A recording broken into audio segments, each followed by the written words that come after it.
Hello, this is Mel Thompson, and this is a podcast and a series of podcasts about political risk. Today I'll be discussing two sides of the South Sudanese coin. South Sudan is in the midst of a potential genocide. The continued hesitation of some nations to accept this as even a possibility is very troubling, and it will certainly create, not can create, but will certainly create a regional political risk. Two schools of thought and two sides of this particular problem, this particular coin, for lack of a better term, are the fact that you have powerful allies on either side that see the same situation differently.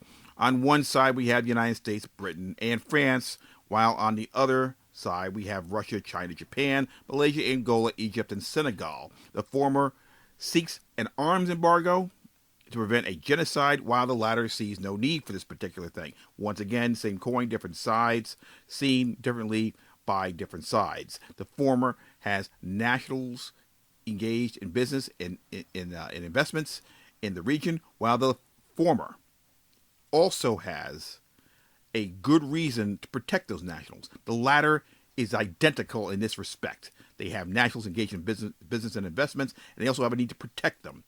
But the latter has more to lose than the former and will fight if necessary, whereas the former side, where the United States, Britain, and France find themselves, is not going to be a group of people, a group of countries that are going to be fighting over this. Boots on the ground, in other words. An arms embargo may harm the very factions that are wed to the economic interests of Russia, China, Japan, Malaysia, Angola, Egypt, and Senegal.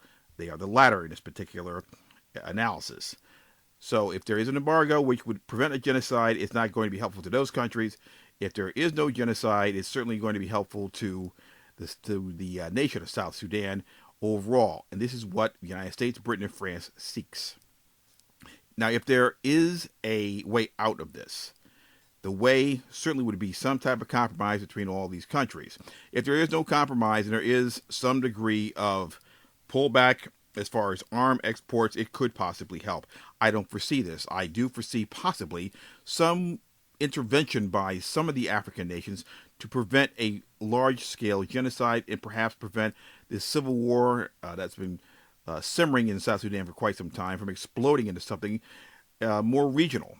And if that is not the case, then we are certainly looking at a huge political risk from top to bottom, from South Sudan all the way into Sudan, and that would certainly impact exports, foreign direct investments that pertain to those exports, as well as infrastructure and the overall transportation system utilized to get the oil from South Sudan to Sudan for export. A regional conflict based upon genocide would be a disaster, not only in a moral sense, even though that is the most important thing to consider in this case. It would be an economic disaster for South Sudan, which it will not overcome very easily. It will take quite some time.